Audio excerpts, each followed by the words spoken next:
I suddenly opened my eyes, the pungent smell of disinfectant instantly replaced by the faint mustiness of an old wooden bed.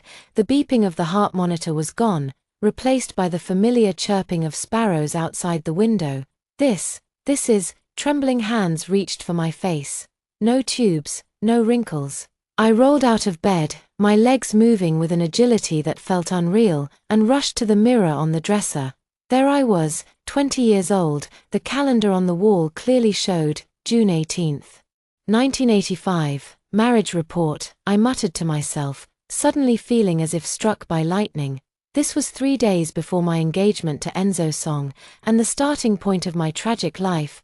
Memories came flooding back like a tide. In my past life, I married Enzo Song but lived like a slave, my sickly father, blind mother, and a frail daughter. The burden of the entire family fell on my shoulders alone, and Enzo Song, under the pretense of caring for his comrade's widow. He spent his whole life fawning over Isla Lin. The most painful part, the daughter I raised through hardship and toil ended up pulling the plug on me with her own hands. The words "Mom is finally dead. Dad, you and Aunt Lin should get married soon" still cut through my heart like a knife whenever I recall them. In this lifetime, I will never repeat the same mistakes again. I washed up and changed clothes at lightning speed, heading straight for the military district. I had to retrieve it before the marriage report was approved. The military district gate remained solemn and imposing as ever, and the sentry stopped me. "Comrade, please show your credentials. I'm looking for Enzo Song from the 3rd Company. It's urgent." I pulled out the letter of introduction, my fingers trembling uncontrollably. Every second of waiting felt like torture. Finally, Enzo Song appeared at a jog, his military uniform crisp, with sharp eyebrows and bright eyes, still sporting that deceivingly handsome face. "Rear, what's so urgent that you had to find me?" He smiled gently, the same facade that had fooled me for 30 years in my past life. "Give me back the marriage report," I said bluntly. Enzo Song's smile froze. "What?" I said. "I want the marriage report back." I stared into his eyes, enunciating each word clearly. "This wedding is off." Enzo Song's expression changed abruptly as he reached out to grab me. "Don't be ridiculous. Did someone say something to you about Isla Lin?" "I can explain." "What is there to explain?" "That you and your comrade's widow share a deep bond." I sneered repeatedly. "Enzo Song, your comradeship sure comes at a high price." Enzo Song staggered back as if struck by lightning. "You? How could you think that way?" "Ha," I sneered, stepping closer, "because you would do exactly that." "Rear," Enzo Song suddenly raised his voice. "Isla is just the widow of a comrade in arms. I take care of her out of duty. Do you really lack even this basic compassion?" "Duty?" I nearly laughed through my tears. "Enzo Song, stop deceiving yourself. I'll step aside for you too. Just let me go." The argument drew many curious glances. At the end of the corridor, a tall figure emerged from the conference room, his epaulets identifying him as a regimental commander. He cast a sharp glance in our direction, his gaze piercing. "Is that Ford Cheng?" In my past life, he was Enzo Song's direct superior, a ruthless officer who rose through the ranks rapidly. I only met him a few times, but I still remember his piercing gaze when he looked at people. At that moment, his eyes lingered on me for 2 seconds before shifting away. For some reason, my heart skipped a beat. Enzo Song followed my line of sight, his expression darkening further. "You know Colonel Cheng, none of your business." I averted my gaze. "I must get the marriage report back today." Enzo Song gritted his teeth. "It's already submitted, can't take it back." "Then withdraw it." I stood my ground. "Otherwise, I won't mind going to the political department to talk about your comradeship with Isla Lin." Enzo Song turned pale. Of course he was afraid. In his previous life, his promotion was blocked precisely because of conduct issues. "All right," he finally relented. "I'll apply to withdraw it today." I turned to leave but paused. "Oh, and tell Isla Lin to pay back the 320 yuan she owes me within 3 days, or I'll go to her workplace to collect it." Enzo Song widened his eyes. "When did she ever borrow money from you?" "Last year when her son was hospitalized, last month when her house was being renovated." I recounted meticulously. "Do I need to list out every single transaction for you?" The sky was a clear, pristine blue as I left the military district, I took a deep breath. Savoring the first taste of relief after my rebirth, this time, I will live for myself. Clutching the withdrawn marriage report, I stepped out of the military district gate. The summer sun blazed fiercely on my face, yet it left me feeling more clear-headed than ever before. 3 decades of suffering in my past life were finally severed completely at this moment. Just as I reached the doorstep, I saw my mother groping her way out of the main room. Her eyesight was poor, but her hearing was exceptionally sharp. I quickly stepped forward to support her. "Mom, I'm back. How did it go? Did you get everything settled?" Mother asked in a hushed voice, her fingers tightly clutching my sleeve. I nodded, then realizing she couldn't see, I spoke up, "Yes, I've got the marriage report back." Mother's body trembled as she sighed. "Your father went to the supply and marketing cooperative. When he comes back." "Oh, child, why do you suddenly want to break off the engagement? Isn't that young man Enzo Song quite good?" I helped her into the house and poured her a glass of water. "Mom, there are some things I can't explain to you in detail right now, but I promise, this decision is the right one." On the 8 Immortals table in the main room still lay the betrothal gifts the Song family had sent a few days ago, 2 pounds of brown sugar and a piece of Dacron fabric. In my past life, these things had moved me deeply, but now, looking at them, I could only feel irony. "My dear," Mother groped for my hand, "I'm not trying to interfere, I'm just worried. If word gets out about breaking off the engagement, how will you ever?" I gripped my mother's rough hand in return. "Mom, which is more important, reputation or life?" My words stunned my mother, leaving her speechless for a long while. I got up and returned to my room, rummaging through the bottom drawer to pull out a notebook. It was a ledger from my past life. Meticulously recording every loan given to Isla Lynn, relying on memory, I copied it all over again, down to the exact dates. 80 yuan, November 5, 1984, claimed her son was hospitalized with a high fever. 120 yuan, February 1985. Said the old house was leaking and needed repairs. 60 yuan. The more I wrote, the more my heart grew cold. How could I have been so foolish in my past life? I scrimped and saved, reluctant to even buy new clothes for myself. Yet I freely lent large sums of money to that woman who kept insisting she was just a comrade in arms. Knock, knock, knock. The sound of knocking interrupted my thoughts. "Your father is back." Mother's voice came from outside the door, tinged with unease. I took a deep breath, tucked away the IOU, and stepped out of the room. Father was sitting in the wicker chair in the main hall, his face frighteningly dark. His health was poor, suffering from severe emphysema, and at that moment, he was wheezing heavily. "Dad," I called softly, "have you lost your mind?" Father slammed the table abruptly, causing the teacup to rattle loudly. "A good match like the Song family, and you just call it off?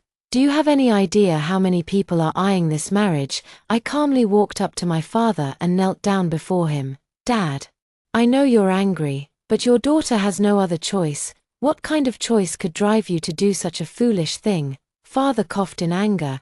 "Do you realize how our family can hold our heads up in the village after you broke off this engagement?" I raised my head and looked straight into my father's eyes. "Dad, if I told you that Enzo Song's heart belongs to someone else, and marrying him would only bring me suffering, would you still insist that I marry him?" Father froze. His coughing stopped abruptly. What did you say? He has a so-called comrade's widow named Isla Lynn." "Dad, you must have heard of her," I said with a bitter smile. "Enzo Song cares for her more than his own mother. Marrying into that family would just make me their unpaid maid." Mom's cane clattered to the floor. "That Isla Lynn, didn't her husband die at the border last year?" "That's her." I nodded. "Enzo Song keeps saying it's about taking care of a comrade's family, but in reality..." I didn't finish the sentence, but my parents understood. Dad's expression gradually softened as he reached out to pull me up. "Sweetheart, you can't make such claims lightly. Do you have any proof?" I pulled out the newly written list of IOUs. "This is the money I lent to Isla Lynn. Each transaction is well documented. Every time she borrowed money, she came to me through Enzo Song." Father took the note, squinted at it for a long time, then suddenly slammed it on the table. "Damn it. I'm going to the Song family to settle this right now. Dad, I quickly stopped him. Don't act in haste, we need to think this through carefully. First, return the betrothal gifts. As for the rest, I have my own plans. Father stared at me for a long while before finally letting out a deep sigh. My daughter, you've grown up. As we were speaking, a sudden commotion erupted outside the courtyard gate, followed by a sharp female voice. Rear GU, come out here. My heart skipped a beat. It was Isla Lynn's voice. Who is that? My mother asked nervously. It's nothing, Mom. You and Dad stay inside. I'll go check, I reassured her, patting her hand before walking alone toward the courtyard gate. Opening the door, Isla Lynn was indeed standing outside. Accompanied by a few curious neighbors, she was wearing a light blue polyester shirt today, her hair neatly combed, looking utterly pitiful. Rear GU, what do you mean by this? Her eyes reddened the moment she saw me. Why are you slandering me and Captain Song? I sneered. What exactly am I slandering you about? You've been spreading rumors everywhere about me and Captain Song having an improper relationship, even forcing him to break off the engagement. Isla Lynn wiped her tears. I'm a widow who's lived with integrity. How dare you tarnish my reputation like this? The neighbors around began to whisper, and the way they looked at me grew strange. The me from my past life might have been intimidated by this scene, but now, Isla Lynn, I leisurely pulled out the IOU from my pocket. Since you're here, you might as well return the money you owe me, $320, not a cent less. Isla Lynn's face instantly paled. What nonsense are you talking about? When did I ever borrow money from you? On November 5th last year, your son had a fever and was hospitalized. You borrowed $80. This February. You said your hometown house was leaking. You borrowed $120. Last month, I listed each transaction one by one, my voice so clear that everyone around could hear every word distinctly.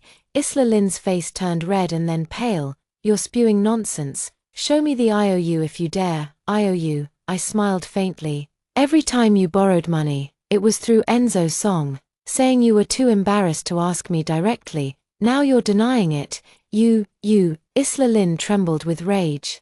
Suddenly turning to the onlookers, everyone, be the judge, she couldn't call off the engagement, so now she's slandering me, a widow like me, raising a child alone. Is it easy? The crowd began to point fingers at me, just as I was about to retort. A deep, authoritative male voice suddenly came from the back of the crowd. I can testify that everything Comrade GU said is true. The crowd automatically parted as a tall figure approached. It was Ford Cheng. He wasn't wearing his military uniform today, but his upright posture and sharp gaze still made him instantly recognizable. Isla Lynn's face turned deathly pale in an instant. See Commander Cheng, how did you? Without even glancing at her, Ford Cheng walked straight up to me. Comrade GU. The military district has accepted your application to withdraw the marriage report. Here's the receipt. I've brought it for you. He handed me a document stamped with a red seal, then turned to the crowd. As Enzo Song's superior, I can say with full responsibility that his relationship with Comrade Isla Lynn has indeed exceeded the bounds of normal camaraderie. Comrade Gu's decision to break off the engagement is entirely justified.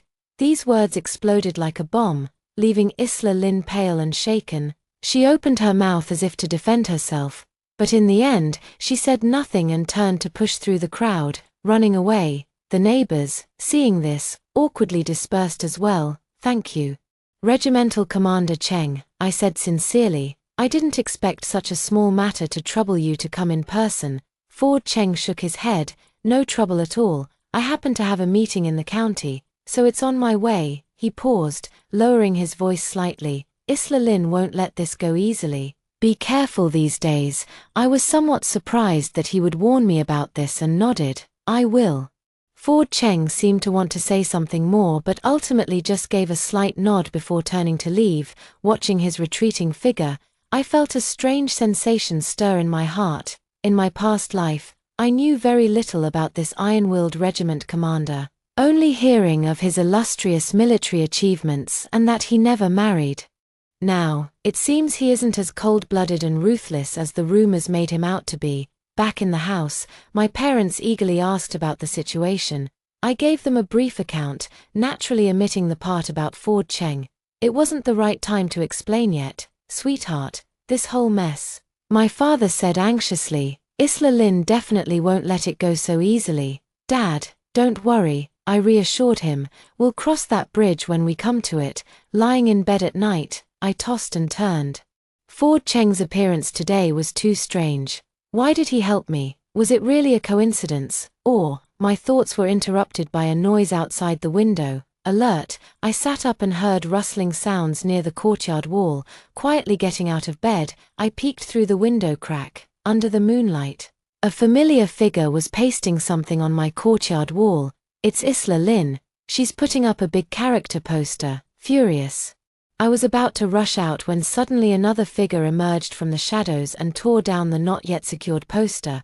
Comrade Isla Lin, what are you doing in the dead of night? It was Ford Cheng's voice. I was stunned. How could he be near my home? Isla Lin let out a terrified scream, and upon seeing who it was, she was utterly petrified. See Commander Cheng, slandering a soldier's fiancé will land you in military court. Ford Cheng's voice was as cold as ice. Go home now.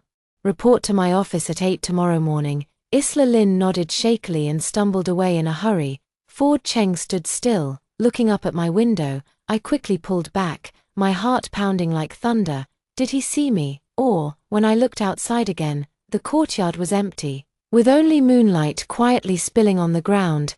The morning sunlight streamed through the window lattice as I got up early, burying last night's shock and confusion deep in my heart. Today, there was something far more important to do, formally calling off the engagement with the Song family. Mother fumbled as she straightened my collar, her fingers trembling slightly. Sweetheart, are you really going alone? Let your father go with you. Mom, I need to settle this matter myself. I fastened the last button and carefully placed the withdrawn marriage application and betrothal gift list into the cloth bag.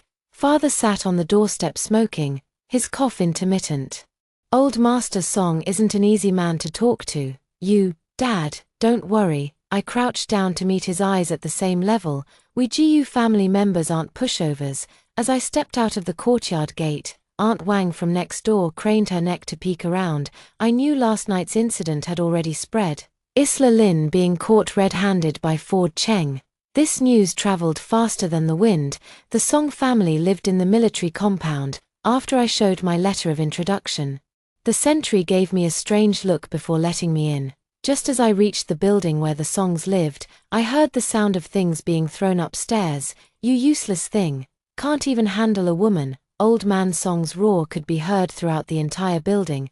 I took a deep breath and walked up the stairs. Just as I reached the door, I heard Enzo Song pleading in a subdued voice. Dad, please don't be angry. Rear GU was just confused for a moment. My hand, poised to knock, froze mid-air as the door suddenly swung open from inside. Enzo Song stood in the doorway, his military uniform crumpled, with dark circles under his eyes.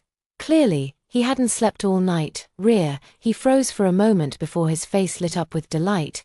Have you changed your mind? I took half a step back, avoiding his outstretched hand. I'm here to formally break off the engagement. Enzo Song's smile stiffened. Inside the house, Mr. and Mrs. Song rushed out at the sound of voices. With Mrs. Song still clutching a dishcloth, her face twisted in sarcasm. Well, if it isn't the high and mighty Miss GU, who's too good for our family. Ignoring her snide remarks, I handed over the cloth bundle directly. Here's the dowry list and the receipt for withdrawing the marriage application. Please review them. I've already packed up everything the Song family sent, and it will be returned this afternoon. Mother Song snatched the cloth bag away, flipping through its contents with an increasingly grim expression.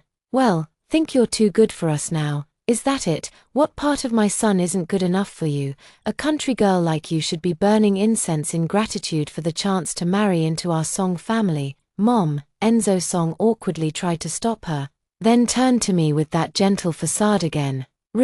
Let's talk inside.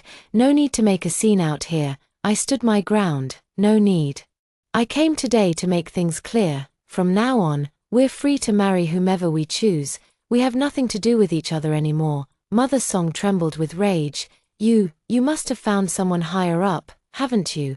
I heard Colonel Cheng personally visited your home last night. Ha. So you've latched onto an even bigger official now. These words felt like a bucket of cold water poured over my head.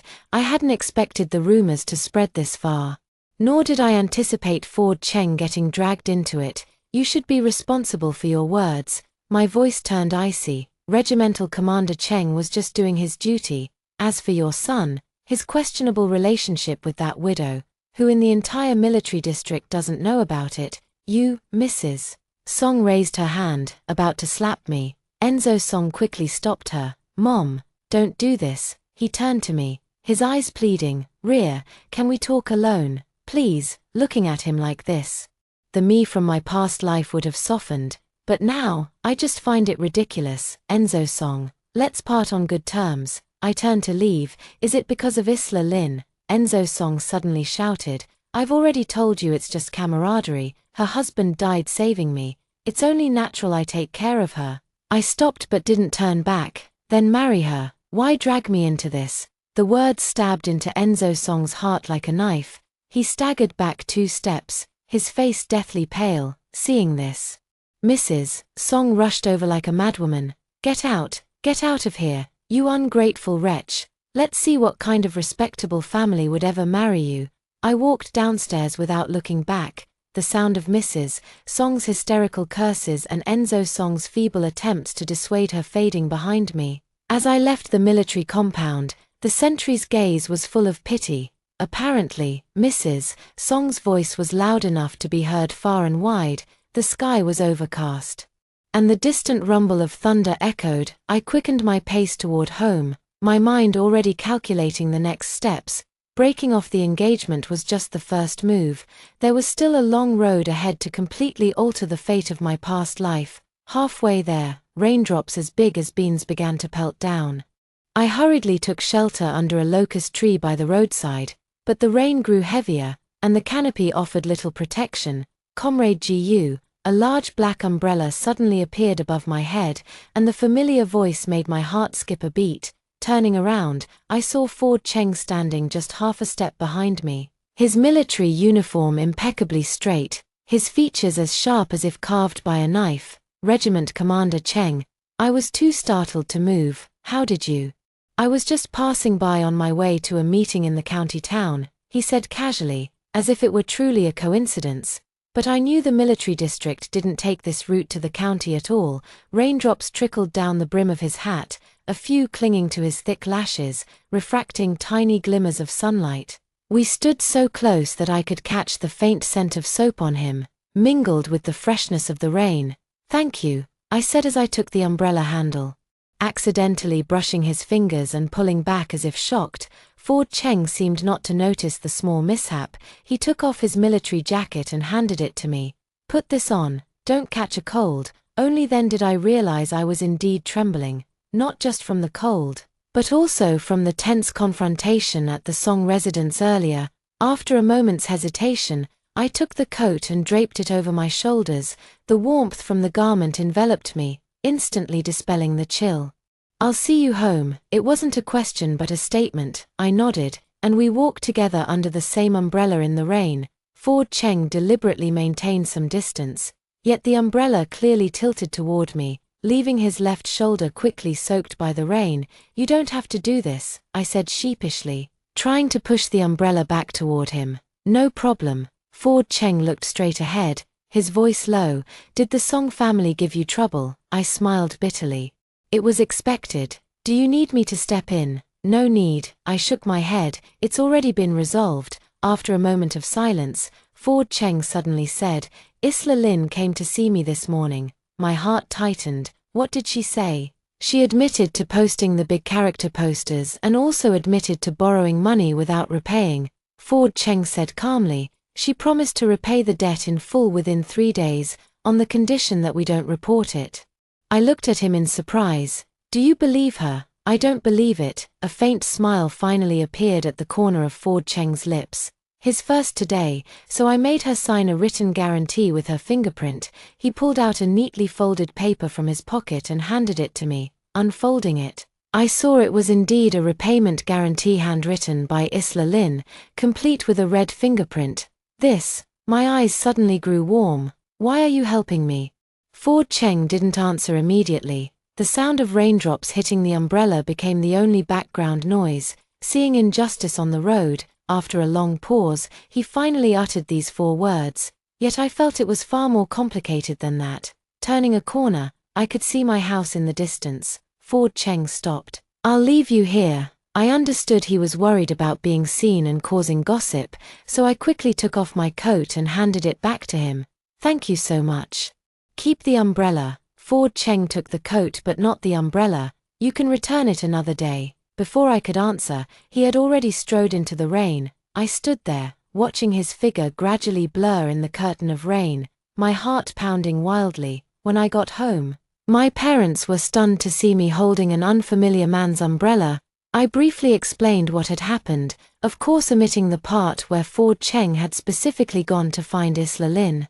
Commander Cheng is really a good man, my mother sighed. But dear, he's a commander, and Mom, you're overthinking it, I said, my face flushing. He was just passing by and helping out. Father smoked his cigarette without speaking, but his eyes were thoughtful. In the afternoon, as I was preparing to pack up the Song family's betrothal gifts to return them, the courtyard gate suddenly rattled with knocking. Opening the door, I saw the village postman. Gu, there's a letter for you. From the military district. He winked suggestively, clearly having heard about the morning's commotion. Puzzled, I took the letter and was even more surprised when I opened it. It was a money order from Isla Lin, a full 320 yuan, not a cent less. In the remarks section, a small line of text read, "Debt repaid in full. Please do not pursue further." I can't believe my eyes. What method did Ford Cheng use to make Isla Lin obediently return the money so quickly? Lost in thought, a commotion suddenly arose in the distance. I walked to the courtyard gate to look and saw a few children running past, shouting, "Hurry and see, Company Commander Song and the widow are fighting at the Supply and Marketing Cooperative entrance." What? After hesitating for a moment, I still followed the crowd toward the Supply and Marketing Cooperative. A circle of onlookers had already gathered at the entrance of the Supply and Marketing Cooperative. Through the gaps, I saw Isla Lin tugging at Enzo Song's sleeve, tearfully complaining, "You promised to take care of us, mother and child. Now everything is ruined. Ford Cheng is threatening to expel my son from school." Enzo Song looked embarrassed as he tried to break free. "Isla, calm down. Commander Cheng isn't that kind of person." "Not that kind of person," Isla Lin laughed hysterically. "For that bitch Gu, he'd do anything. They've been involved for ages." The onlookers erupted in shock. Standing at the back of the crowd, I trembled with rage. Just as I was about to step forward and argue, a booming voice suddenly drowned out all the noise. "Comrade Isla Lin, mind your language." The crowd automatically parted as Ford Cheng appeared on the scene at some point, followed by 2 guards. His military uniform was impeccably straight, his expression stern, exuding authority without a hint of anger. Isla Lin wilted instantly, like a mouse that had spotted a cat. "See Commander Cheng." Ford Cheng swept his gaze around, pausing slightly when it landed on me before shifting away. "Spreading rumors and slandering military personnel carries legal consequences." Isla Lin's face turned deathly pale, her lips trembling too much to form words. Seeing this, Enzo Song stepped forward reluctantly. "Regiment Commander Cheng, this is a misunderstanding. Isla was just emotional." "Enzo Song." Ford Cheng addressed him by name, his voice icy cold. "Keep your comrade's widow in check. If there's a next time, writing a self-criticism will be the least of your worries." The words were harsh, effectively confirming Enzo Song and Isla Lin's improper relationship in public. Enzo Song turned ashen and didn't dare say another word. Ford Cheng turned to leave but suddenly paused, addressing the onlookers. "Comrade Gu's decision to break off the engagement is a personal choice and has nothing to do with anyone else. Anyone who spreads false rumors will be considered an enemy of the military district." With that, he strode away. Leaving behind a stunned crowd and a pale-faced Isla Lin, I quietly slipped out of the crowd, my mind in turmoil. By doing this, Ford Cheng had publicly stood up for me. But he had also dragged himself into controversy. Why would he go this far? On the way home, I kept replaying every word and glance from Ford Cheng. In my past life, I knew almost nothing about this iron-willed commander, only that he had a glorious military record but never married. Now, it seems the vague image I remembered of him was quite different from reality.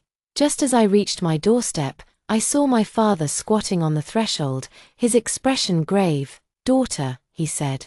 "Someone just brought word from the county. Your aunt is ill and wants to see you." Aunt? I was taken aback. In my previous life, my aunt had indeed passed away around this time. Back then, I was preparing for my wedding and couldn't see her one last time, which became a lifelong regret. "Dad, I'll leave first thing tomorrow morning," I said without hesitation. Father nodded, then started coughing again.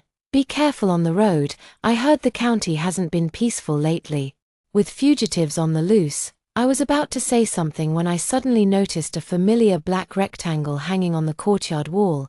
It was Ford Cheng's umbrella. When did it get hung there? I distinctly remember bringing it inside. Taking off the umbrella, I noticed a small note attached to the handle. "If you need help, contact the military district switchboard and ask for the 3rd Battalion.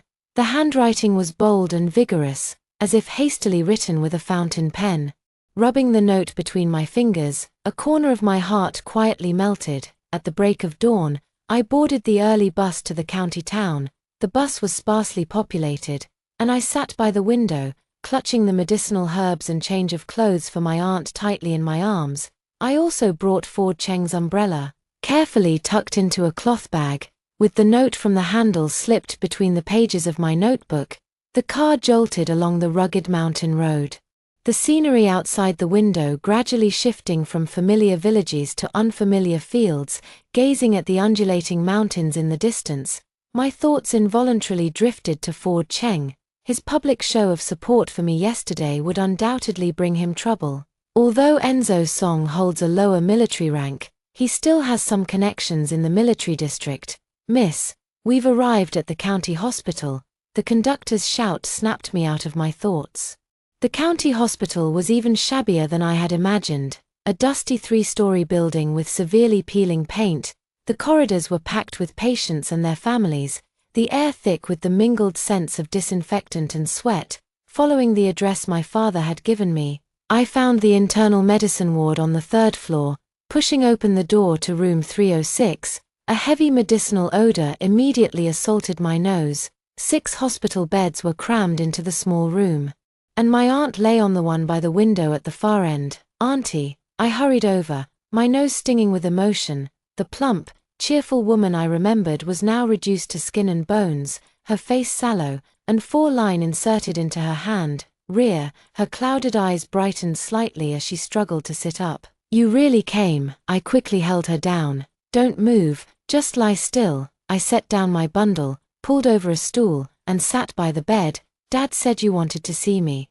Auntie grasped my hand. Her palm was burning hot. "Silly child, I was afraid if I didn't call for you now, it'd be too late." "Auntie," my throat tightened, "don't talk like that, you'll get better." Auntie shook her head, then suddenly lowered her voice. "Rear, I heard you called off the engagement." I was taken aback, not expecting the news to spread so quickly. "Yes, it happened yesterday." "Good. Well done in breaking it off." Aunt unexpectedly slapped the edge of the bed. "That Song boy isn't worthy of you." I looked at her in surprise. "You know Enzo Song?" More than just knowing." Aunt gave a cold laugh, then started coughing violently. I quickly patted her back, waiting for her to catch her breath before continuing. "That guy accompanied Isla Lin to the county hospital last year for a checkup. I saw them hugging and clinging to each other around the corner of the hallway with my own eyes. I wanted to tell you back then, but I was afraid." My heart skipped a beat. So my aunt had known all along. If I had come to see her one last time in my previous life, would I have discovered Enzo Song's true nature earlier? "Auntie, it's all in the past now." I comforted her softly. "I'm doing well now." My aunt stared at me intently and suddenly said, "I heard a regiment commander stood up for you yesterday." My face grew warm. "How do you even know about that?" "Hospitals are full of gossipy people," my aunt said with a mysterious wink. "What's the regiment leader's name?" "Ford Cheng." I answered softly, my heart inexplicably racing. My aunt suddenly widened her eyes and grabbed my wrist. Ford Cheng from the 3rd Battalion. I was startled by her reaction. Yes, what's wrong? Aunt let go of my hand and murmured thoughtfully, fate, truly fate. Auntie, do you know Commander Cheng? I asked curiously. Instead of answering directly, Aunt pulled out a small cloth bundle from under her pillow. Rear. This is for you. Inside the cloth bag was a jade bracelet, its entire body a translucent green, glowing with a warm luster under the sunlight. Though I knew little about jade, even I could tell this bracelet was of considerable value. This is too precious. I can't accept it. I quickly declined. Take it. My aunt insisted, forcefully pressing the bracelet into my hand. This was passed down to me by my mother-in-law, and now I'm passing it to you. Remember, you must wear it at all times. Never take it off. I was about to say more when the hospital room door suddenly swung open, and a nurse walked in. Family of patient in bed 306, please go to the 1st floor to settle the payment. I had no choice but to temporarily put away the jade bracelet. Auntie, I'll be right back. A long line stretched at the payment counter. Standing at the end of the queue, I absent-mindedly pondered my aunt's strange reaction. She seemed to recognize Ford Cheng. And there was something about that jade bracelet. Make way. Emergency. A sudden commotion interrupted my thoughts. Several medical staff rushed in pushing a stretcher, on which lay an elderly man covered in blood. The crowd hastily parted to make way, and as I retreated to the wall, I suddenly spotted a familiar tall figure at the end of the corridor. Ford Cheng. What was he doing here? Dressed in casual clothes, he was speaking with a white-haired elderly military doctor, his expression grave. I instinctively wanted to go over and greet him, but then thought better of it. They seemed to be discussing something important, with the old military doctor visibly agitated, occasionally patting Ford Cheng on the shoulder. After paying the fee, I hesitated about whether to go over and say hello. Just then, Ford Cheng suddenly turned his head, his gaze directly meeting mine. He clearly paused for a moment, then said something to the old military doctor before striding toward me. Comrade Gu, what are you doing here? Ford Cheng frowned slightly, his voice carrying a hint of barely noticeable concern. My aunt is sick. I'm here to take care of her. I looked up at him, sunlight streaming in through the corridor window, casting a golden edge around his resolute profile. Regimental Commander Cheng. How did you? Follow-up appointment, he replied briefly, his gaze falling on the payment slip in my hand. Having trouble with the medical fees? No, I quickly shook my head. It's all taken care of. Ford Cheng nodded, silent for a moment before suddenly asking, you're taking care of the patient alone? Where are you staying at night? I'll just stay in the ward to keep watch. I smiled. It's fine. I used to. Before I could finish, a nurse hurried over. Regiment Commander Cheng, Director Lee asked for you. Said the test results are out. Ford Cheng's expression changed abruptly. After hastily telling me, stay safe, he quickly followed the nurse out. Standing there, I watched his tall, straight figure disappear around the corner of the hallway, my mind filled with questions. Back in the ward, my aunt was already asleep. I quietly set down my things and took out the jade bracelet to examine it closely. In the sunlight, faint patterns seemed to emerge within the jade, resembling some sort of design, but they were too indistinct to make out clearly. That's a mandarin duck, Aunt suddenly spoke, startling me. Are you awake? I put away the jade bracelet. Would you like some water? Aunt shook her head, her eyes fixed intently on the jade bracelet in my hand. Rear, do you know the origin of this bracelet? I shook my head. This is the Cheng family heirloom, Aunt said astonishingly. What? My hand trembled, nearly dropping the jade bracelet. My aunt motioned for me to help her sit up. Leaning against the pillow, she began slowly. 20 years ago, my husband, your uncle, saved a company commander on the battlefield. To repay the kindness, that commander gave him a family heirloom jade bracelet. My heart pounded like a drum. That commander, was his surname Cheng? Cheng Jigua? My aunt nodded. Ford Cheng's father. I was so shocked I couldn't speak. No wonder Auntie had such a strong reaction when she heard Ford Cheng's name. Auntie grasped my hand. Rear, this bracelet was meant to be passed down to my daughter, But unfortunately I never had children. Now that it's going to you, it must be fate. But Auntie, this is too precious. And besides what? Auntie's sharp gaze seemed to see right through me. Do you think Ford Cheng is only treating you professionally? My face burned, and I lowered my head in silence. My aunt sighed. Silly child, if a man goes to such lengths for a woman, isn't his intention obvious enough? Just as I was about to explain myself, the hospital room door suddenly knocked. Opening it, I saw a young soldier holding 2 lunchboxes. Comrade Gu. Battalion Commander Cheng asked me to bring you food. The young soldier's voice was so loud it drew the attention of everyone else in the ward. I awkwardly took the lunchbox. Thank you. But Commander Cheng, the commander said you can find him in the first-floor surgical office if you need anything. The young soldier saluted and ran off, holding the lunchbox. I returned to the bedside, where my aunt wore an "I told you so" expression. Eat up, she said with a smile. Seems someone's even more eager than I am. The lunchbox contained fragrant braised pork and greens, along with a large bowl of rice. In those days of scarcity, this was practically a luxurious feast. I shared half with my aunt, but she only took a few bites before setting it down, her complexion growing increasingly pale. Auntie, are you feeling unwell? I asked worriedly. She shook her head and suddenly grasped my hand. Ria, I don't have much time left. There's something I must tell you. Don't say such things. Listen to me. Aunt interrupted me. Both Cheng Zhigua and your uncle sacrificed their lives in that border conflict. Ford Cheng was only 16 at the time. Yet he resolutely enlisted to seek revenge. He and Enzo Song were in the same batch. But Enzo Song, well, in any case, you must be careful around Enzo Song. My heart trembled. Aunt, how do you know all this? Your uncle's comrades come to visit me every year. Aunt coughed a few times. That boy Ford Cheng has been stubborn since childhood. Once he sets his mind on something, nothing can change it. If he treats you well, it will be for a lifetime. My eyes grew warm, unsure of what to say.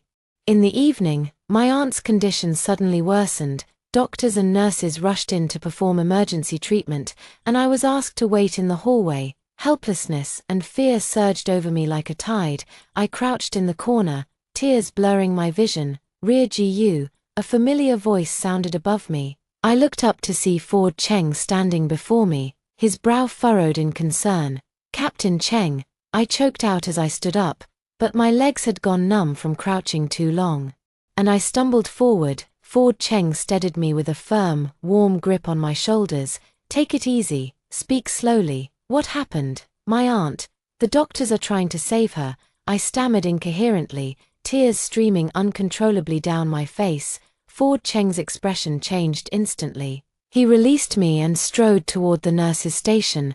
I heard him identify himself and demand the hospital's full efforts in her treatment. Moments later, several senior physicians hurried over and entered my aunt's room. Ford Cheng returned to my side and handed me a handkerchief. She'll be all right. I took the handkerchief, which carried a faint scent of soap, much like the smell that lingered on him. As I wiped away my tears, I noticed the bandage wrapped around Ford Cheng's right arm, with traces of blood faintly visible. You're injured, I exclaimed. Ford Cheng calmly pulled down his sleeve. Just a minor wound. Was it from your follow-up appointment? I suddenly remembered him mentioning a hospital visit earlier in the day. He nodded without saying more. We stood side by side in the corridor, waiting in silence. After what felt like an eternity, the door to the ward finally opened, and the attending physician stepped out.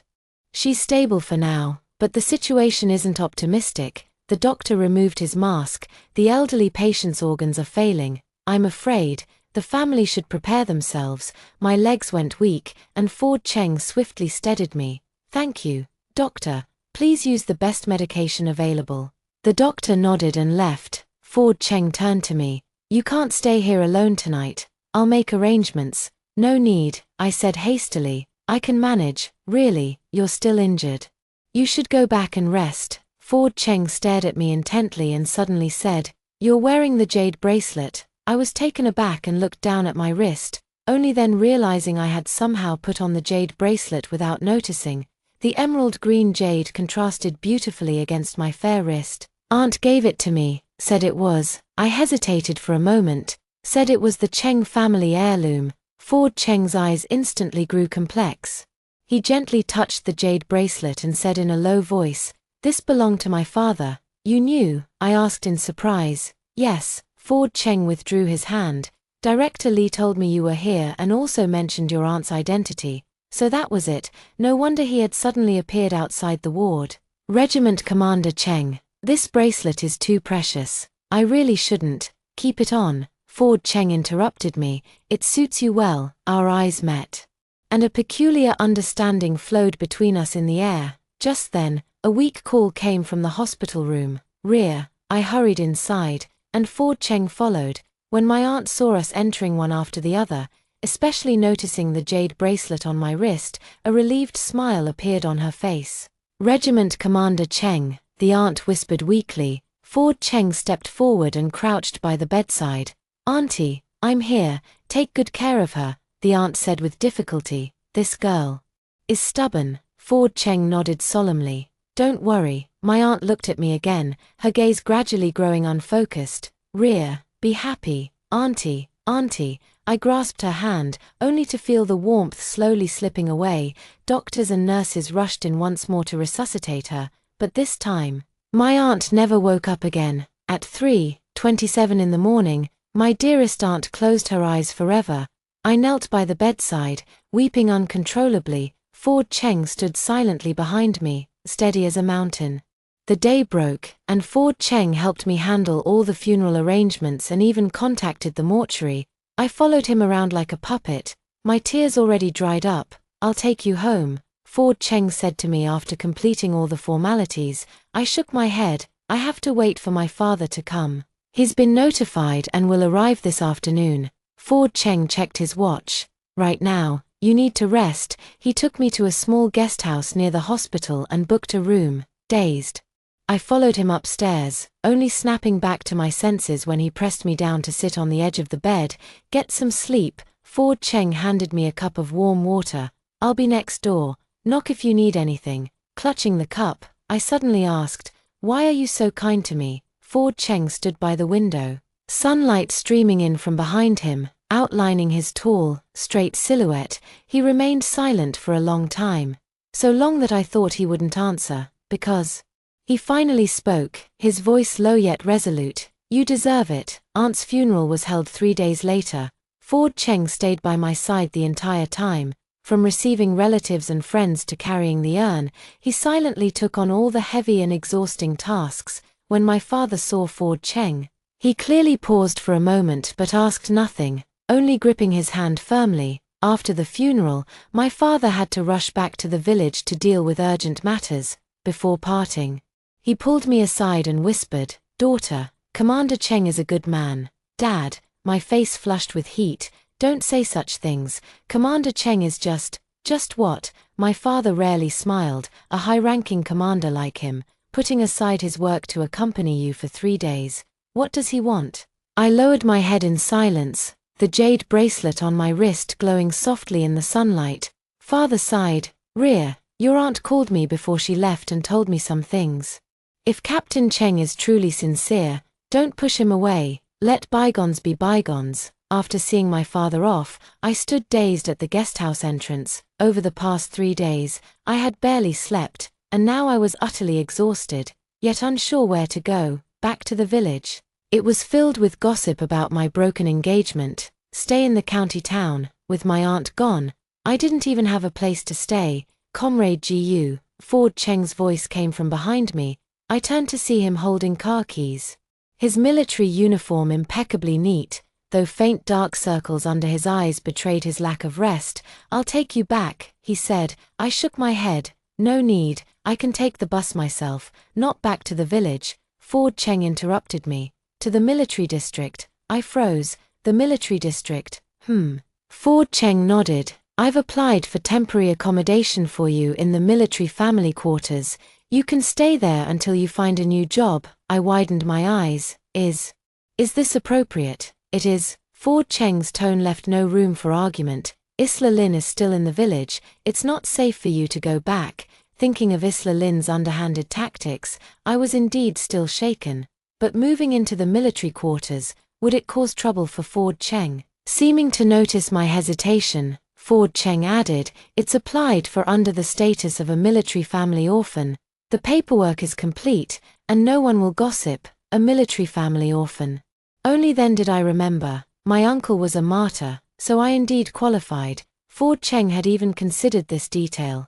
"Thank you," I said, my nose stinging as tears threatened to spill again. Ford Cheng frowned slightly, then suddenly reached out to gently wipe the tear from the corner of my eye. "Don't cry," he said. His fingers were rough yet warm, and the moment they touched my cheek, both of us froze. He quickly withdrew his hand and turned toward the jeep.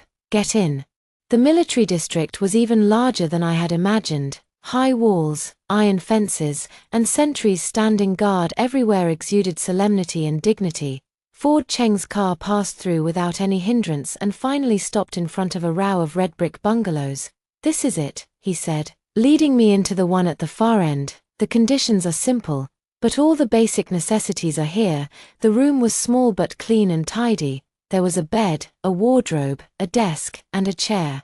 A potted plant on the windowsill even added a touch of vitality to the space. "It's really good, truly," I said sincerely. "Compared to the earthen houses in the village, this place was practically heaven." Ford Cheng nodded. "The canteen is to the east, serving meals at 6, 11, and 17 o'clock daily. The bathhouse is at the west end, with the women's section open on Wednesdays and Saturdays." He explained everything in meticulous detail. Like a worried old father, I couldn't help but laugh. "Regiment Commander Cheng, you don't seem like someone leading troops, more like managing logistics." Ford Cheng paused, a slight smile curling at the corner of his mouth. "Get some rest. If you need anything, come find me at the 3rd Battalion."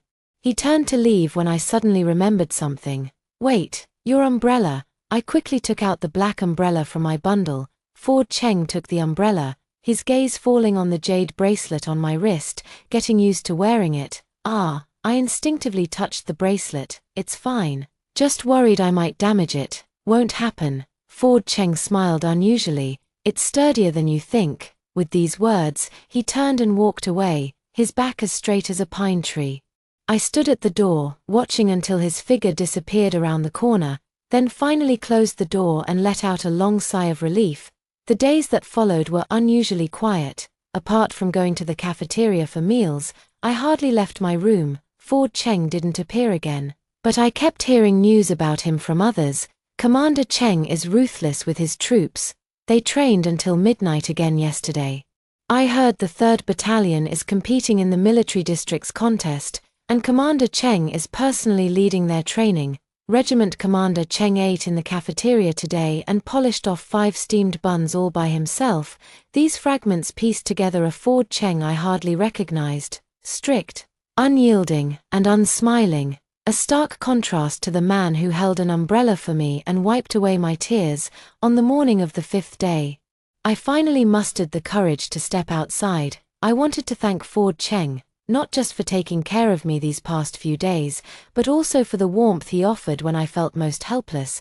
The military district service store had limited supplies, but I managed to buy flour, sugar, and lard. Back in my dorm, I spent the entire afternoon working on the small coal stove and finally made a plate of my hometown specialty, crispy lard cakes. In the evening, I carried a food box to the 3rd Battalion's camp, only to be stopped by a sentry. "Comrade, please show your credentials." Only then did I realize my recklessness. This was a military restricted area. How could I just waltz in? "I'm looking for Regimental Commander Cheng. Could you help me notify him?" I asked. Mustering my courage, the sentry eyed me suspiciously. "Regiment Commander Cheng is in training and not receiving visitors." Just as I was at a loss, a booming voice came from inside. "What's going on?" A broad-browed, big-eyed officer stepped out, his shoulder straps indicating he was a battalion political instructor. Spotting me, his eyes lit up. "Well, if it isn't Comrade GU." Taken aback, I asked, "You know me?" "Of course." The instructor laughed heartily. "Regimental Commander Cheng specifically mentioned it. I'm Wang Jiqiong, the political instructor of the 3rd Battalion. Are you looking for Commander Cheng?" I nodded and raised the food box. "I made some pastries and wanted to thank Commander Cheng." Pastries. Wang Jiqiong's eyes widened, and he immediately turned to shout inside, "Old Cheng, come out quick, someone brought pastries." I was so embarrassed I wished I could disappear into the ground. Soon, the sound of orderly running footsteps approached from a distance, and Ford Cheng appeared at the door with a squad of soldiers, dressed in training gear and drenched in sweat. He clearly froze when he saw me, Comrade Gu. Blushing, I handed over the food box. I made some butter pastries, to thank you for taking care of me these past few days." Before Ford Cheng could react, Wang Jiqiong snatched the box away. "Hey now, this is the good stuff, old Cheng. You can't hog such a kind gesture from the lady." With that, he actually opened the box right there, and the rich, sweet aroma immediately wafted out. The surrounding soldiers craned their necks to look, some even swallowing saliva in secret. Ford Cheng frowned slightly, but his gaze softened. "Thank you, try it and see if it suits your taste," I said quietly. Ford Cheng picked up a piece and took a bite, chewing carefully. Everyone held their breath as they watched him, as if awaiting some momentous verdict. "It's delicious." Ford Cheng finally gave his three-word verdict, which warmed my heart. "Really, let me try." Wang Jiqiong couldn't wait to grab a piece and stuff it into his mouth, immediately widening his eyes in amazement. "Wow, this is incredibly delicious, Comrade Gu. Your skills are out of this world." The other soldiers were eager to try as well, but hesitated due to Ford Cheng's presence. Ford Cheng glanced at them, then at me, and suddenly said, "Come on over, one piece each." The soldiers cheered and instantly surrounded me. The food box was emptied in no time, with everyone chiming in with praise. "Sister-in-law, your cooking is amazing. Commander Cheng is a lucky man. When will you make some more for us, sister-in-law?" My face turned crimson with embarrassment, and I waved my hands frantically. No, don't call me sister-in-law." Ford Cheng cleared his throat, and the soldiers immediately fell silent. He turned to me and said, "Thank you for the pastries. There's a drill with the 3rd Battalion tomorrow. Would you like to come watch?" Me. I looked up in surprise. "Millimeter. Ford Cheng nodded. "At the Western Training Ground, at 9 in the morning. Wang Jiqiong winked mischievously beside us. "Comrade Gu, this is a rare opportunity, our 3rd Battalion's exercise. Ordinary folks don't even get to see it." I pursed my lips and smiled. "All right, I'll definitely go." On my way back to the dormitory, my steps were so light I almost felt like flying. Ford Cheng invited me to watch the drill. Does this mean he might have feelings for me too? Early the next morning, I deliberately put on my most presentable outfit, a light blue Dacron shirt and black trousers, and styled my hair into 2 braids. The jade bracelet swayed gently on my wrist, as if cheering me on. Simple bleachers had already been set up around the training ground, occupied by many officers and their families. I found a seat in a corner and looked around curiously. The field was filled with various obstacles and targets, with several military green trucks parked in the distance. "Rear Gu." A sharp female voice suddenly came from behind me. I turned around to see Isla Lin standing there, dressed in a flamboyant floral dress, her face caked with thick makeup. "What are you doing here?" I instinctively tensed up. Isla Lin sneered, "Shouldn't I be the one asking you that, a country girl who got dumped? How dare you come watch the drill?" People around us were already starting to stare. Suppressing my anger, I said, "Isla Lin, this isn't the place to cause trouble." "Oh, so now you're pretending to be civilized." Isla Lin raised her voice. "Everyone, be the judge. This woman failed to seduce my man, and now she's trying to flirt with Commander Cheng. How shameless can you get?" Amid the rising murmurs, I felt countless piercing gazes on me, making me squirm in discomfort. Just as I was about to retort, a booming voice suddenly came through the loudspeaker. "The drill is about to begin. All non-essential personnel, please leave the area." It was Ford Cheng's voice. I looked up toward the podium and saw him standing there in his crisp military uniform, holding the loudspeaker, his sharp eyes fixed in our direction. Isla Lin shot me an unwilling glare before swaying her hips toward the family section. I breathed a sigh of relief, only to hear the loudspeaker blare again. "Comrade Rear Gu, please come to the podium." The entire venue erupted in murmurs. I froze in place, unable to believe my ears. It wasn't until a young soldier ran over to guide me that I snapped out of my daze and walked toward the podium under the watchful eyes of the crowd. Ford Cheng stood waiting for me on the steps, his expression grave. Nervously, I approached him. "Regimental Commander Cheng, sit here." Ford Cheng pointed to the empty seat beside him, his voice quiet but clear enough for those nearby to hear. "You'll have a better view." I sat down, flattered yet nervous, my heart pounding like a drum. The stage was filled with high-ranking officers, and as a civilian among them, I felt utterly out of place. Ford Cheng seemed to sense my unease and whispered, "Focus on the drill." At the sound of the command, the exercise officially began. The soldiers moved like tigers descending a mountain, scaling walls, crossing trenches, firing with precision, each action crisp and exhilarating. Ford Cheng occasionally raised his binoculars to observe and issued brief commands over the walkie-talkie. "Third platoon, watch the flanks. Second platoon, pick up the pace. Good, well done." His focused demeanor was particularly captivating, the heroic air between his brows making it impossible to look away. I secretly glanced at his resolute profile and suddenly understood why the soldiers held him in such high regard. This innate leadership quality couldn't be faked. Halfway through the drill, an unexpected incident occurred. A truck suddenly lost control while passing through an obstacle and veered toward the spectator stands. The crowd immediately panicked, with screams erupting everywhere. At the critical moment, Ford Cheng dashed down from the podium and shouted into his walkie-talkie, "Third company, intercept now." Several soldiers lunged forward and managed to stop the out-of-control truck with their own bodies, with the crisis averted. Everyone let out a collective sigh of relief. Ford Cheng turned to me, a flicker of concern in his eyes. "Are you all right?" I shook my head, but then noticed his right arm. A dark red stain was seeping through the military uniform's cuff. An old wound had reopened. "Your arm," I exclaimed. Ford Cheng frowned and quickly pulled down his sleeve. "It's nothing." After the exercise, Ford Cheng was surrounded by a group of officers discussing tactics. I stood not far away, hesitating whether to approach and remind him to tend to his wound. Just then, Isla Lin appeared out of nowhere, blocking my path. "Feeling proud now," she said sarcastically, sitting on the podium. "Quite the spectacle, aren't you?" I couldn't be bothered to respond and turned to leave. Isla Lin grabbed my wrist. "Don't think you're something special just because you've latched onto Ford Cheng. He's only taking pity on you." I pulled my hand free, the jade bracelet glinting coldly in the sunlight. "Isla Lin, must you humiliate yourself in public? The one humiliating herself is you." Isla Lin shrieked, "A discarded shoe like you. How dare you, Comrade Isla Lin?" Ford Cheng's voice exploded like thunder. He had somehow appeared behind us, his face dark with fury, spreading rumors and slander, disrupting military discipline. "Come with me to the political department," Ford Cheng said coldly. Isla Lin turned pale. "See Commander Cheng."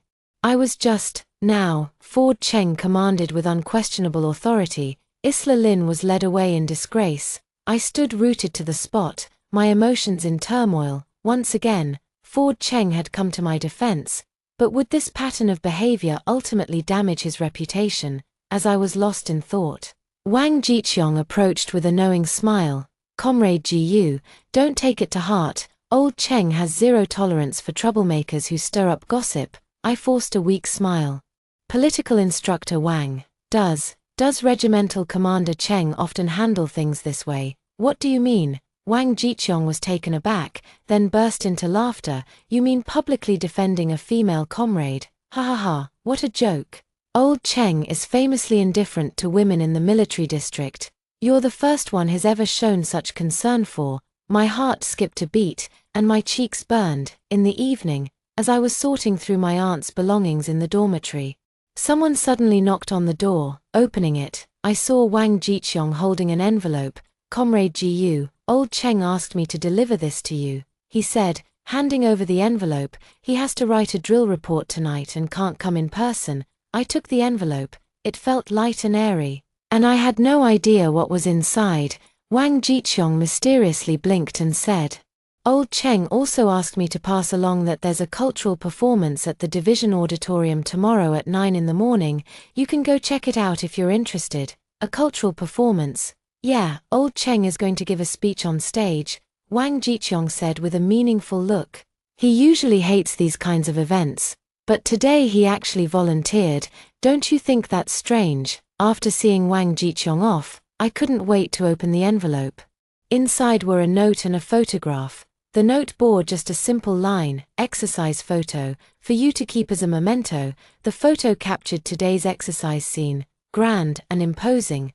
But what made my heart race was the back of the photo. Ford Cheng had written the date and his name in pen, with a small 5-point star drawn beside it. This iron-willed soldier actually had such a delicate side to him. I pressed the photo to my chest, feeling that flutter of excitement. Tomorrow, I would see him again. The division headquarters auditorium was even more impressive than I had imagined. A red carpet covered the floor, the lights were dazzlingly bright, and the front rows were filled with high-ranking officers, while the back was occupied by soldiers and their families. I found a seat near the edge and sat down, clutching that photo tightly in my hand, my heart pounding wildly. On stage, the girls from the cultural troupe were performing a dance, their red silk ribbons swirling beautifully, but I had no mind to appreciate it, my eyes constantly scanning the crowd for that familiar figure. Next, let us welcome Comrade Ford Cheng, Battalion Commander of the 3rd Battalion, to deliver the training report. The host's voice suddenly rang out. I jolted at the sound and saw Ford Cheng stride confidently onto the stage. Today, he was dressed in a crisp formal uniform, his epaulets gleaming under the lights. His entire figure as straight and proud as a pine tree. The audience erupted into enthusiastic applause, especially the soldiers from the 3rd Battalion, whose clapping was thunderous. Ford Cheng stepped up to the microphone, his voice steady and powerful. Comrades, on behalf of the 3rd Battalion, I will report on our recent training achievements. His speech was concise and to the point, without a single wasted word. I stared at him in a daze, noticing an unusual flush on his face and what seemed like fine beads of sweat on his forehead. Was it the heat from the lights, or, as I pondered, Ford Cheng suddenly paused, his brow furrowing almost imperceptibly. The fleeting expression was gone in an instant as he quickly resumed speaking. But I noticed his hand subtly gripping the edge of the podium, his knuckles turning white from the pressure. Something's wrong. I abruptly stood up, ignoring the surprised glances around me, and hurried toward the front row. Ford Cheng had just finished his speech, saluted, and turned to leave the stage. But his steps were unsteady. I pushed through the crowd and stopped Wang Jiqiong at the backstage entrance. Instructor Wang, is Commander Cheng ill? Wang Jiqiong looked surprised. How did you know? Old Cheng started running a fever last night. The medic said it's an infected wound and told him to rest in bed, but this stubborn mule insisted on coming. Before he could finish, I rushed straight into the backstage. Ford Cheng was sitting on a bench, head lowered, with a medic speaking beside him. Hearing the footsteps, he looked up and visibly froze when he saw me. Comrade Gu. His voice was hoarser than usual. I rushed to him in a few quick steps and, without a word, reached out to touch his forehead. It was frighteningly hot. You're burning up like this and still came to the performance. I was both anxious and angry, my voice trembling. Ford Cheng wanted to say something but suddenly broke into a violent cough. The medic quickly supported him. Regimental Commander Cheng, you must return to the hospital immediately. I'm fine. Ford Cheng barely managed to stop coughing but didn't even have the strength to stand up. I'll help. Wang Jiqiong had somehow entered as well, and together we supported Ford Cheng, one on each side. Ford Cheng tried to struggle, but I shot him a glare. Don't move. To my surprise, he actually stopped resisting and let us help him into the jeep without further protest. Along the way, his body temperature was alarmingly high, and his consciousness began to fade. He kept muttering tactical terms like "3rd Platoon, watch the flank and cover me." The military hospital was brightly lit. The doctor on duty took one look at Ford Cheng's condition and immediately arranged for an 4 drip.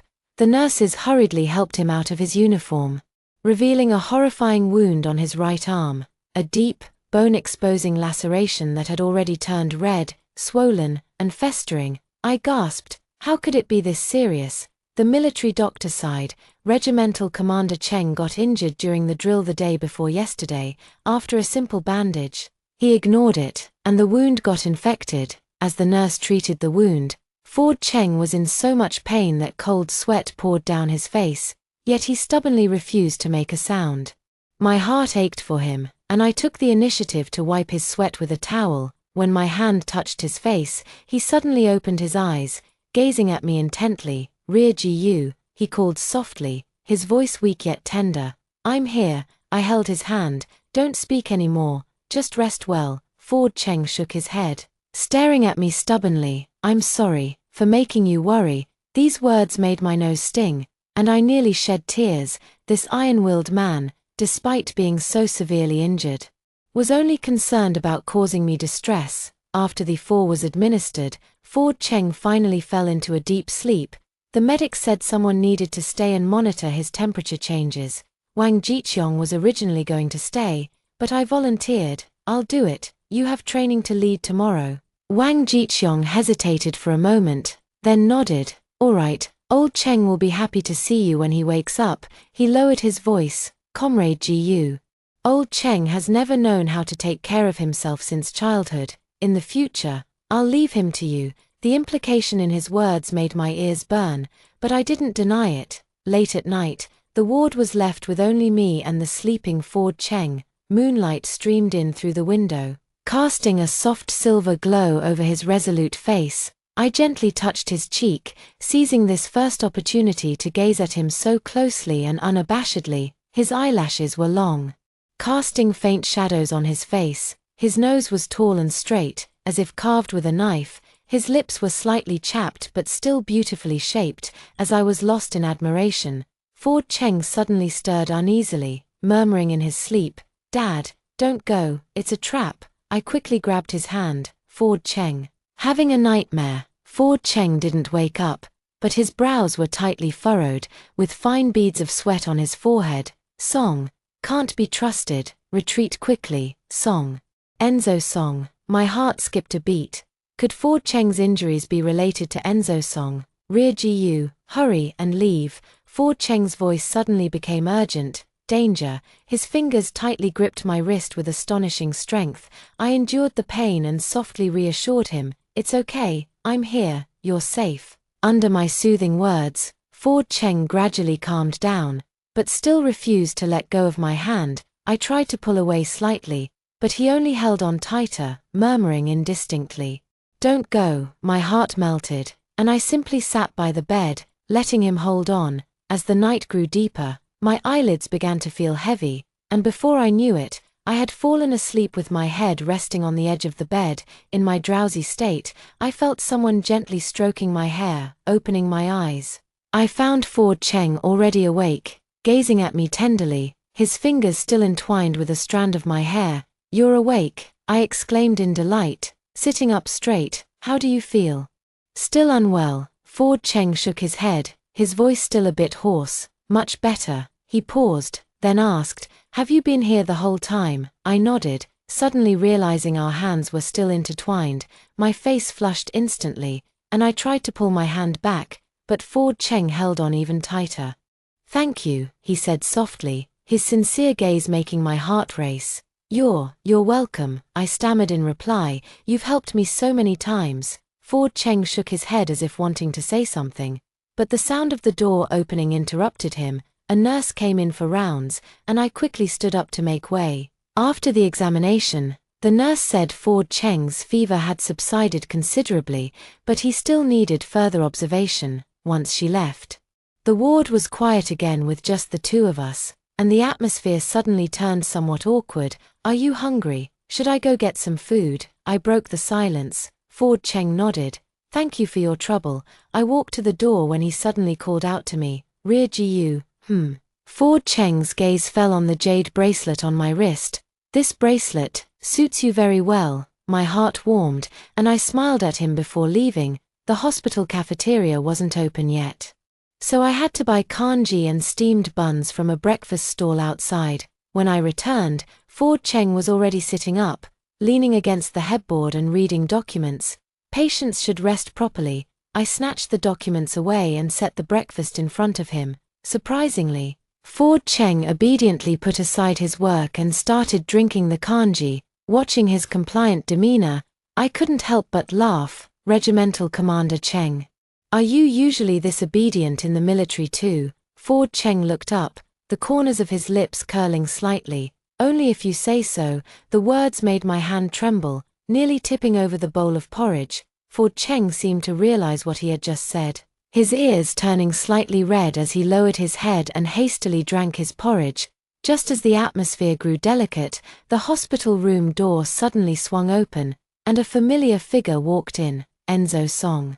Dressed in a neat military uniform and carrying a bag of fruit, he froze for a moment upon seeing me. Rear GU, what are you doing here? I instantly tensed up.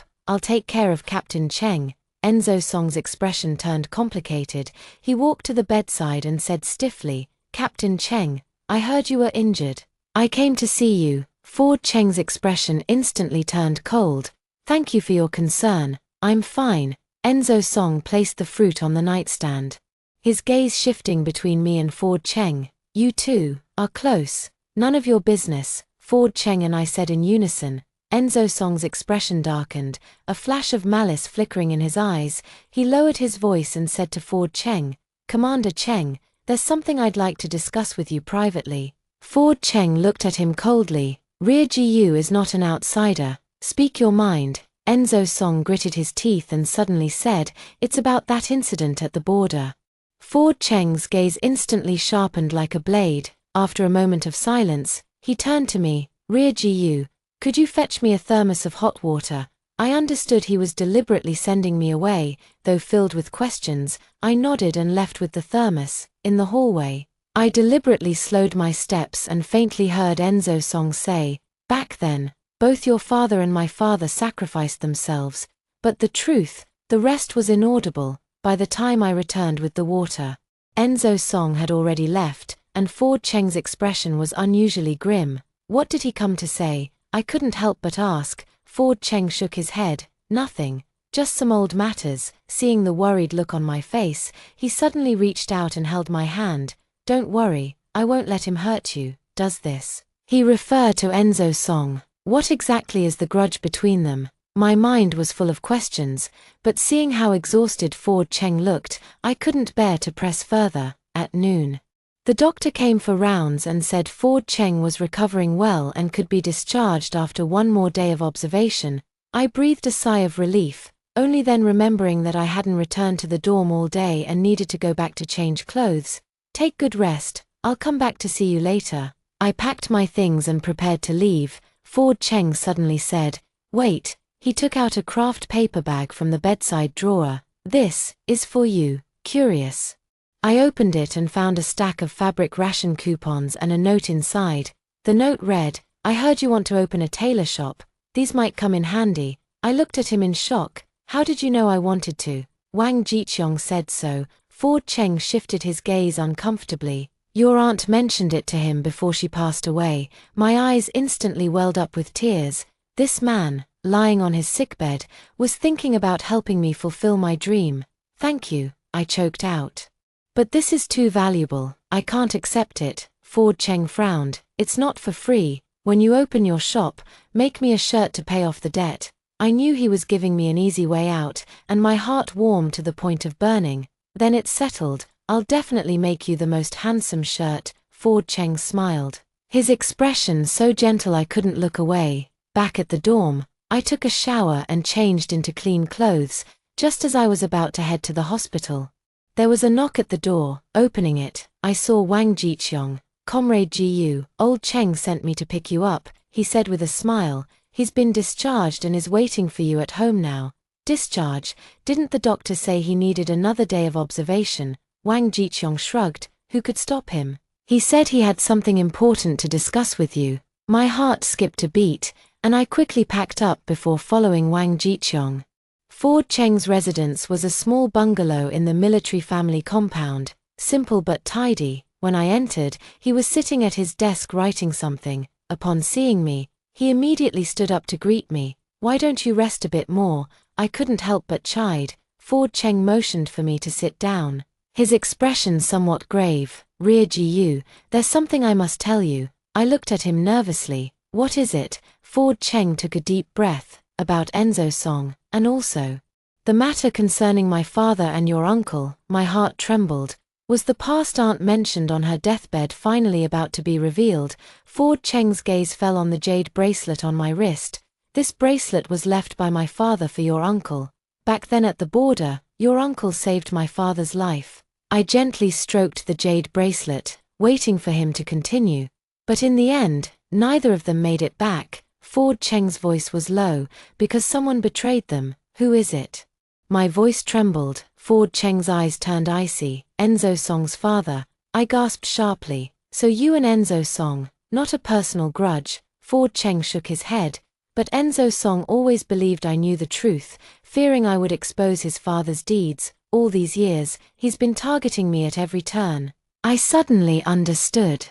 So the reason you helped me was also because, at first, yes, Ford Cheng admitted frankly, I knew you were the Gu family's daughter and wanted to repay your father's kindness, but later, he paused, his gaze softening, later, it wasn't about that anymore. My heart skipped a beat. Then why? Ford Cheng didn't answer directly. Instead, he took out a metal box from the drawer, opened it, and handed it to me. Inside were neatly kept the wrapping paper from the butter cookies I made, the thank you notes I wrote to him, and the ticket stubs from the cultural performance.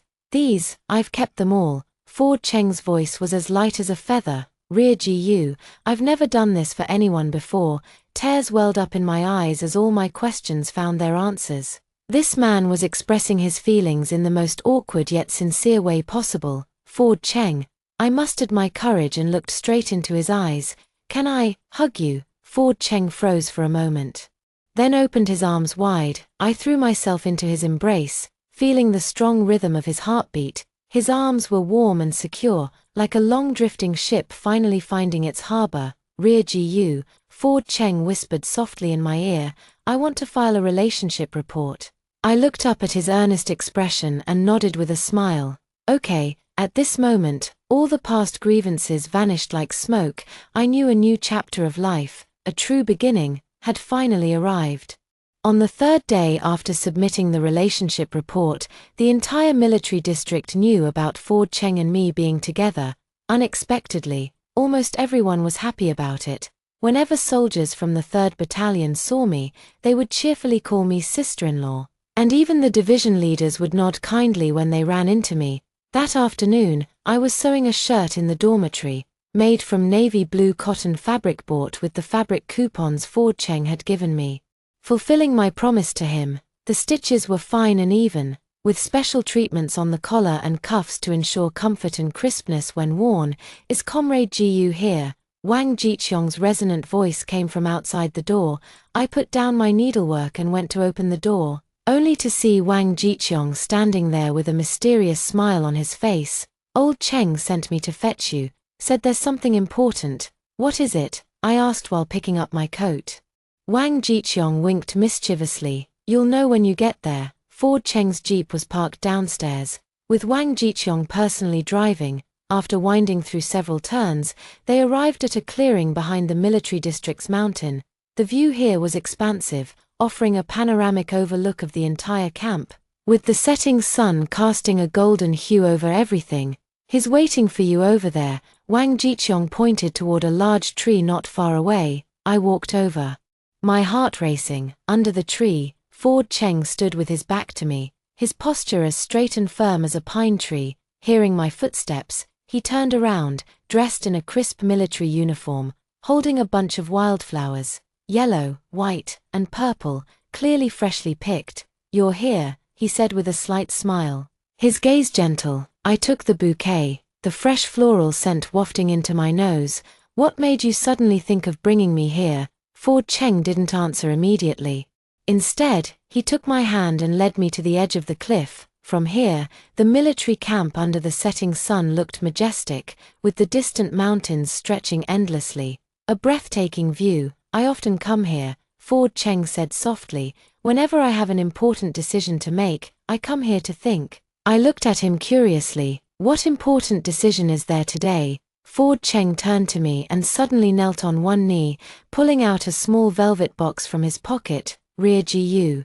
Marry me. The box opened to reveal a gold ring, simple and elegant in design, gleaming in the sunset. I covered my mouth as tears instantly welled up in my eyes. I know this is sudden, Ford Cheng's voice trembled slightly, but I don't want to wait any longer. I want to wake up to see you every day, to take care of you openly, to give you a home. Home, that word struck my heart. In my past life, I never had a real home until the day I died. I do. With a choked voice, I extended my hand. I truly do. Ford Cheng carefully slid the ring onto my finger, then stood up and held me tightly in his arms. His heartbeat was rapid and strong, transmitting through his military uniform, filling me with an indescribable sense of security. There's a good day next month, he whispered in my ear. Let's get married. I nodded, my tears dampening his shoulder. At this moment, all the hardships were worth it. On the way back, Ford Cheng held my hand tightly without letting go. Wang Jiqiong was driving in front, occasionally stealing glances at us through the rearview mirror, grinning from ear to ear. Oh, I have something for you. I suddenly remembered the shirt. It's almost done. Should be finished by tomorrow. Ford Cheng's eyes lit up. I also have something to show you, he said in a low voice. It's a plan for after we're married. I wrote it down. I looked at him in surprise. You actually wrote a plan? Ford Cheng's ears turned slightly red. About housing, work, and children. This hardened soldier had even planned this far ahead. My heart felt as sweet as honey, and I couldn't help but lean against his shoulder. However, the blissful atmosphere was shattered when we returned to the military base gate. A messenger rushed over. Regiment Commander Cheng. Urgent military orders. The division commander wants you at headquarters immediately. Ford Cheng's expression changed, and he said apologetically, "You go back first." "I'll be right there." I nodded and watched him stride away. Wang Jiqiong walked me back to the dormitory, comforting me. "Don't worry, it might just be a routine drill," but my gut told me it wasn't that simple. The wait lasted until midnight. I sat by the bed, the finished shirt neatly folded on my lap. Outside the window, the moon hung high, and all was silent. Suddenly, rapid footsteps approached from a distance and stopped right outside my door. Gu. It was Ford Cheng's voice. Low and tense, I quickly opened the door to see Ford Cheng standing in the moonlight, his expression terrifyingly grave. "What's wrong?" My heart instantly tightened. Ford Cheng stepped inside, closed the door, and then spoke. "I have a mission. There's trouble at the border. Our battalion is leaving immediately, now." My voice trembled. "In an hour." Ford Cheng held my hand. "I'm sorry. The wedding might have to be postponed." I fought back tears and forced a smile. "It's okay.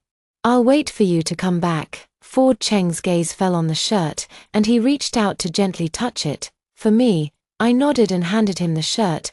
"Try it on and see if it fits." Ford Cheng took off his military jacket and put on the shirt. The navy blue color accentuated his tall and straight figure, with the cut perfectly framing his shoulders and waistline. He looked so handsome that I couldn't take my eyes off him. "It fits very well," he said softly. "Thank you." We stood facing each other, neither willing to break this final moment of tranquility. Eventually, Ford Cheng sighed and took out a stack of documents from his briefcase. "This is the post-marriage plan I've prepared. Take a look first." I took the document and flipped through a few pages casually, only to be instantly stunned. This was no simple plan. It was clearly a manual, from housing allocation to children's education, from household expenses to holiday arrangements. Every detail was covered, complete with annotations and revision marks. "How long have you been preparing this?" I asked softly. Ford Cheng looked somewhat embarrassed. "Since the day I met you." I could no longer hold back my tears. This man had already planned me into his life from such an early stage, and this too. Ford Cheng took out another passbook. "My savings, I'm entrusting them to you." I opened the passbook, and the number on it made my eyes widen. A full 5,000 yuan, in the 1980s. This was an absolute fortune. "I can't accept this," I quickly declined. Ford Cheng pressed my hand down. "If I don't come back, don't talk nonsense." I abruptly covered his mouth. "You must come back. I'll wait for you." Ford Cheng gazed deeply at me, then suddenly pulled me into his arms and kissed me. The kiss was urgent yet tender, filled with reluctance and promise. I responded until breathing became difficult. "Wait for me to return," he whispered in my ear. "I will." When I saw Ford Cheng off at the assembly point, the soldiers of the 3rd Battalion were already ready to depart. Wang Jiqiong spotted us and tactfully walked away. Ford Cheng embraced me tightly once more, in front of everyone. "Regiment Commander Cheng, it's time." The messenger came running to report. Ford Cheng nodded, gave me one last look, then turned and jumped onto the truck. The convoy slowly started moving, disappearing into the pitch-black night. I stood there until the last taillight vanished from sight. Back in the dormitory, I couldn't sleep all night, flipping through the post-marriage plans Ford Cheng had left behind.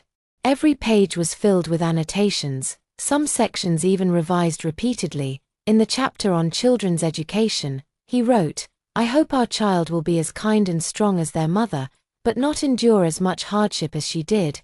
My tears soaked the pages. At the break of dawn, I was startled awake by a series of urgent knocks on the door. Opening it, I saw Wang Jiqiong, his face unusually grim. "What's wrong?" My heart instantly leaped into my throat. "Enzo Song has been reported."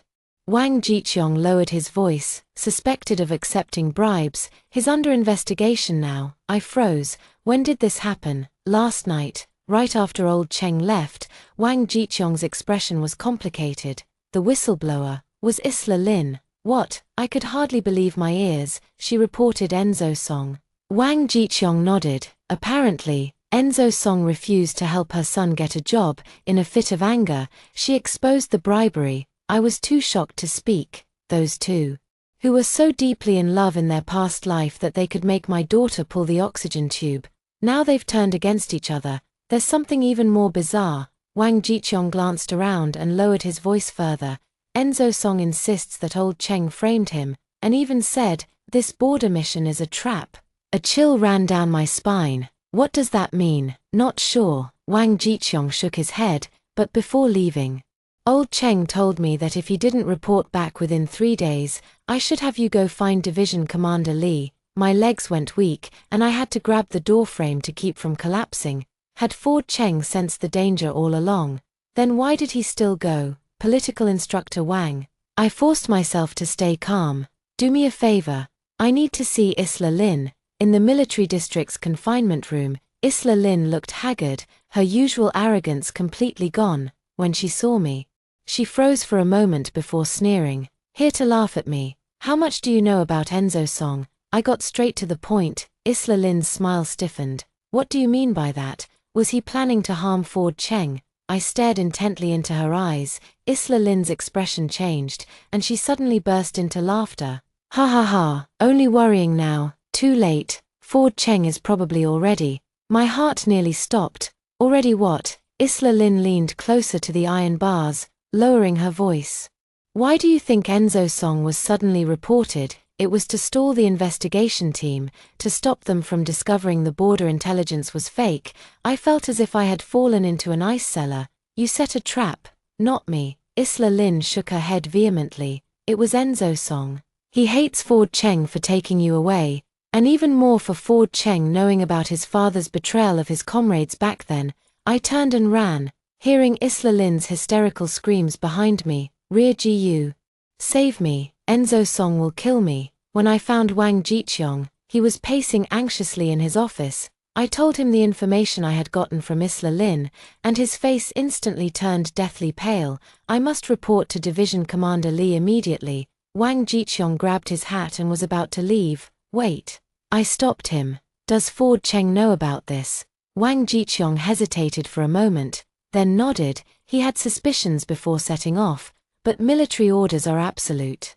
My world spun. Ford Cheng went despite knowing it might be a trap. "That fool, I'm going to find him," I said firmly. "No," Wang Jiqiong flatly refused, "it's too dangerous." "Then help me contact Division Commander Lee," I compromised.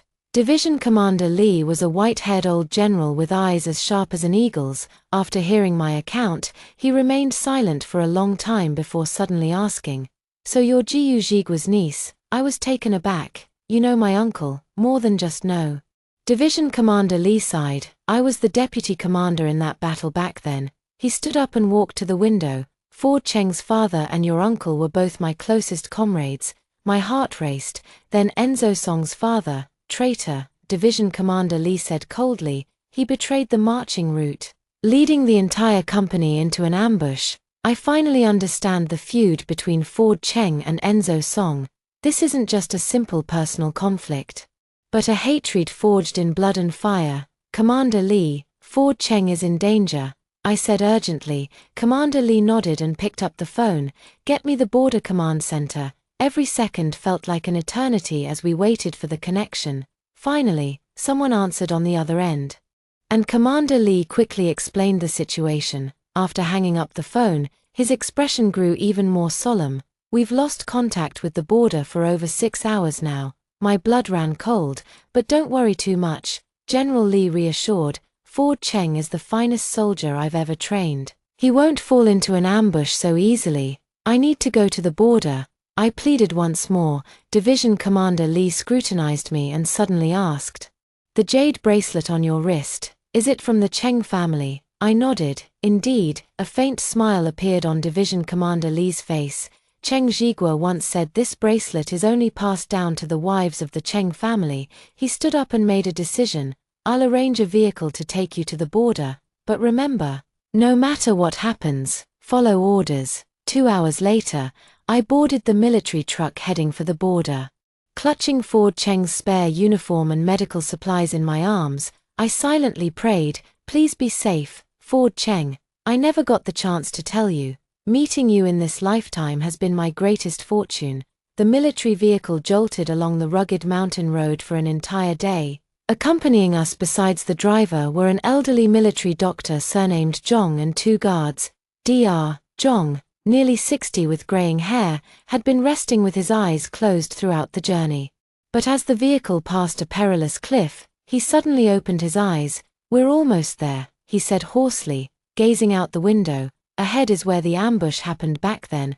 I followed his gaze and saw jagged rocks on the steep cliff face, with a narrow, winding path snaking upward. The terrain was so treacherous it sent a chill down my spine. Was it here that Commander Cheng and the others lost contact? My voice trembled. Dr. Zhong nodded, his expression complicated. 20 years ago, Cheng Jigua and Jiu Jigua were ambushed here too. Jiu Jigua, my uncle's name. My heart clenched abruptly, and I instinctively touched the jade bracelet on my wrist. Whether it was my imagination or not, the bracelet seemed slightly warmer than usual. As dusk fell, we finally arrived at the border camp. It was much more rudimentary than I had imagined. A few tents surrounding a bonfire, with a dozen or so soldiers patrolling back and forth with grim expressions. Division Commander Lee sent us. The guard showed his credentials. "Any news about Regimental Commander Cheng?" A bearded officer walked over and shook his head. "The search team has already been dispatched, but the terrain here is complex, and it's a minefield, a minefield." My legs gave way, and I nearly collapsed. Dr. Zhong quickly steadied me. "Don't panic, kid. Old Cheng has a tough life in him." I was assigned to rest in a small tent. The guard brought hot soup and dry rations, but I couldn't swallow a bite. As night fell, the camp was left with only the crackling of the bonfire and the footsteps of the sentries. I curled up in my sleeping bag, clutching Ford Cheng's military uniform tightly, tears silently soaking the fabric. I don't know how long it had been when suddenly there was a commotion outside the tent. I sat up abruptly, hearing someone shout, "Found him! Found him!" Without even stopping to put on shoes, I dashed out of the tent barefoot. At the center of the camp, several mud-covered soldiers were gathered around a stretcher. My heart leaped into my throat as I pushed through the crowd and rushed forward. The person lying on the stretcher wasn't Ford Cheng, it was Wang Jiqiong. His left leg was a mangled mess of flesh and blood, his face as pale as paper, but he was still conscious. "Political instructor Wang," I threw myself beside the stretcher. "Where's Ford Cheng? Where are the others?" Wang Jiqiong's eyes lit up when he saw me, and he struggled to sit up. "Comrade Jiu, how did you? Where's Ford Cheng?" I was practically screaming. Wang Jiqiong's eyes dimmed. We walked into an ambush. Old Cheng covered for everyone and drew the enemy away. My world froze in that moment. A buzzing filled my ears, my vision blurred. I could only see Wang Jiqiong's mouth moving, but couldn't hear what he was saying. Girl, girl. Dr. Zhong's voice finally pierced through the fog as he slapped my cheeks hard. Snap out of it. Nothing's confirmed yet. I numbly let him help me into the chair and mechanically took the hot water. It was scalding, but I couldn't feel it. My mind was filled with Ford Cheng's parting words. Wait for me to come back. Tell me the details, Dr. Zhong Jun said as he treated Wang Jiqiong's wounds. Wang Jiqiong endured the pain and spoke haltingly. We went to the border outpost based on the intel, but were ambushed on the way. Old Cheng sensed something wrong and immediately ordered a retreat, but the enemy fire was too intense. He stayed behind with the third company to cover our escape. Who were the enemies? Dr. Zhong Jun asked gravely. I'm not sure. They were in civilian clothes, but their tactics were professional. Wang Jiqiong suddenly grabbed Dr. Zhong's hand. Old Cheng was shot. I saw blood on his chest with my own eyes, but he still insisted we go first. Shot in the chest. Those words stabbed into my heart like knives. I couldn't hold back any longer. I rushed out of the tent, ran to the edge of the cliff at the camp, and sobbed into the dark night sky. Ford Cheng, you liar, you promised you'd come back. I screamed at the top of my lungs, my voice echoing through the valley. The jade bracelet on my wrist suddenly became scalding hot. When I looked down, I was so shocked I forgot to cry. The bracelet was glowing. A faint green light emanated from within the bracelet, strikingly visible in the darkness. This is, before I could react, Dr. Zhong's exclamation came from behind me. The jade bracelet recognizes its owner. He had somehow followed me unnoticed, his eyes wide as he stared at my wrist. Indeed. You truly are a Cheng family bride. What do you mean, recognizes its owner? What's going on? I asked in panic. Dr. Zhong pulled me back to the campfire and lowered his voice. This bracelet is a Cheng family heirloom. Legend says it glows when worn by the true bride of the Cheng family. He paused, then added, the last time it glowed was 20 years ago, when Ford Cheng's mother wore it. I touched the scorching jade bracelet, both startled and puzzled. But what does this have to do with Ford Cheng now? Listen to me, child, Dr. Zhong said with a grave expression. There's a legend about this bracelet. When a member of the Cheng family is in mortal danger, it guides their loved ones to find them. My heart pounded like a drum. You mean, it can lead me to Ford Cheng? Give it a try, Dr. Zhong sighed. It's better than just waiting here helplessly. We sprang into action immediately. Dr. Zhong convinced the camp commander to organize a 5-person search and rescue team, consisting of me, Dr. Zhong, and 3 border guards familiar with the terrain. The jade bracelet's glow flickered intermittently, like some kind of signal. Following its guidance, we advanced along the steep mountain path. The night was pitch black, and the flashlight could only illuminate a small patch of ground beneath our feet. After walking for what felt like an eternity, the bracelet's light suddenly intensified. Over there, I pointed to a narrow path almost completely hidden by weeds. The soldiers carefully cleared the way as we pressed forward with difficulty. Suddenly, the soldier at the front raised his fist. The signal to halt. There's movement, he whispered in a hushed voice. We held our breath and listened intently, hearing faint moans coming from ahead. My heart was pounding so hard it felt like it might leap out of my chest. Without thinking, I rushed forward. Under an overhanging rock, Ford Cheng lay covered in blood, his face frighteningly pale. His military uniform was soaked through with blood. His right hand still gripping a pistol tightly, but his consciousness was fading. Ford Cheng. I threw myself beside him, my hands trembling as I checked his injuries.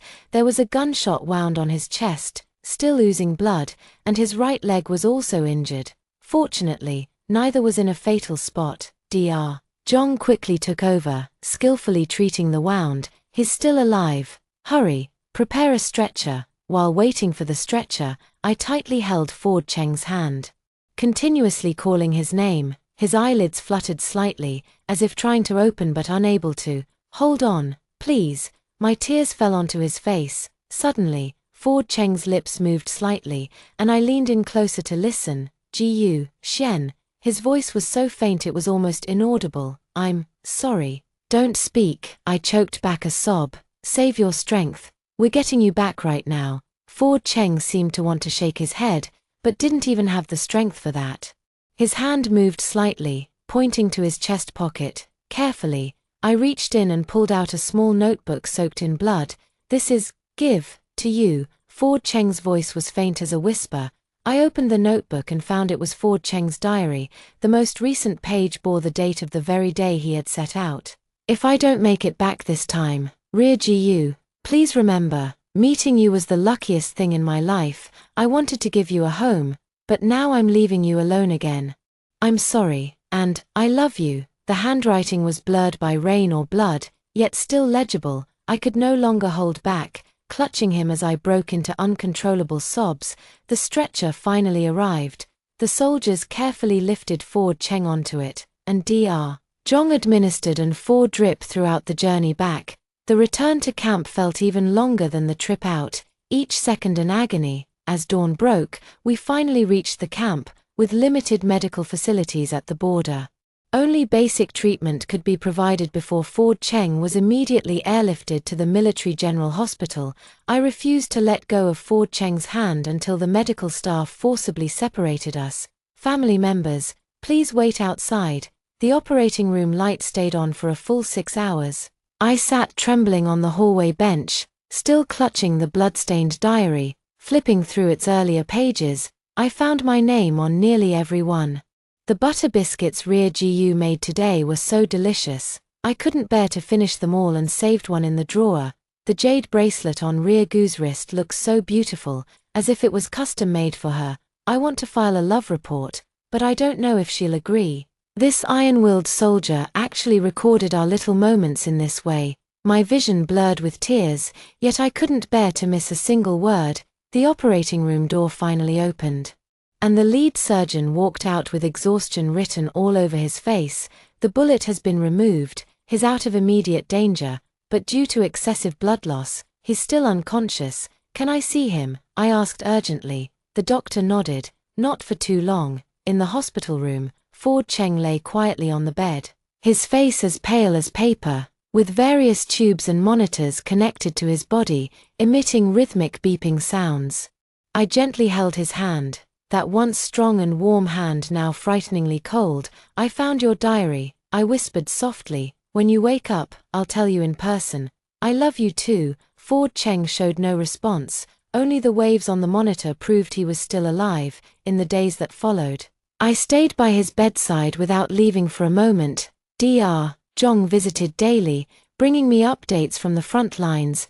Enzo Song has been formally arrested, and Isla Lin is under protection as a tainted witness. As for the ambush at the border, the investigation revealed it was orchestrated by foreign forces, but Enzo Song provided intelligence, making his crime even more severe. On the morning of the 7th day, as I was wiping Ford Cheng's face, I suddenly felt his fingers twitch. Ford Cheng. I held my breath, staring intently at his face. His eyelids trembled slightly before slowly opening. Those eyes I had longed to see, though still dazed, were unmistakably open. Doc, I stammered excitedly. Doctor, he's awake. The medical staff rushed over to examine him and confirmed that Ford Cheng was out of danger. After they left, the ward was finally quiet with just the two of us. Rear Gu. Ford Cheng's voice was weak and hoarse. Are you okay? Even at a time like this, his first words were to check on me. Tears welled up in my eyes again. I'm fine, but you're not. Do you have any idea how worried I was? Ford Cheng wanted to raise his hand to wipe my tears but gave up due to weakness. I took the initiative to hold his hand and pressed it against my cheek. Did you read the diary? He asked softly. I nodded, my tears wetting his hand. Yes, I read every page. Then, the answer. Hope flickered in his eyes. I leaned down and gently kissed his pale lips. I love you, Ford Cheng. Once you're better, we'll get married. Not a single day more to wait. Ford Cheng smiled, weak as it was, but it was the most beautiful smile in the world. A month later, Ford Cheng was discharged from the hospital, still needing a cane. But the doctor said his recovery was going well. We returned to the military base and were welcomed like heroes. to our delight. General Lee specially approved our marriage application and even offered to officiate the ceremony. The wedding was set on Ford Cheng's birthday. There was no grand spectacle. Just a simple ceremony and the blessings of our comrades. I wore a red chipao I had sewn myself, while Ford Cheng was in his military uniform, the medals on his chest gleaming. When exchanging rings, Ford Cheng's hands were still slightly trembling, but he insisted on putting the ring on me himself. Rear GU. From now on, whether in good times or bad, I will stand by your side until the end of my life, as I placed the ring on his finger. I softly replied, Ford Cheng, thank you for giving me a home. In this life and the next, I will always follow you. Amid the cheers of everyone present, Ford Cheng leaned down and kissed me. At that moment, the jade bracelet on my wrist glowed warmly in the sunlight, as if blessing us as well. After marriage, Ford Cheng was transferred to work at the division headquarters and no longer had to go to the front lines. We were allocated a small house in the military family compound. Though simple, we made it warm and comfortable. Every evening, Ford Cheng would massage my fingers, sore from sewing. Every morning, I would prepare a steaming breakfast for him. On weekends, we would visit my parents at the hospital together or take a walk to the back hill, having a picnic under the big tree that witnessed our love. A year later, our twin sons were born. Ford Cheng, the tough soldier, unexpectedly became a super dad.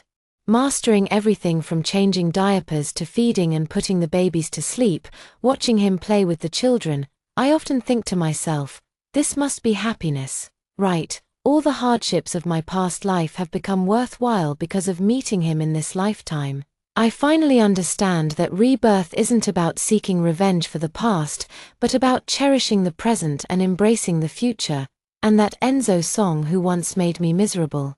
I heard he and Isla Lin turned on each other, and both ended up in prison. As for my daughter from my past life, she will never be born in this lifetime. But it's okay, my two sons will receive double the love and grow up healthy and happy under the care of Ford Cheng and me, in the quiet of the night. I often watch Ford Cheng and the children as they sleep, gently touching the jade bracelet on my wrist. It no longer shines, but I know it will guide us to find each other again when we need it. Because love has always been the most powerful force.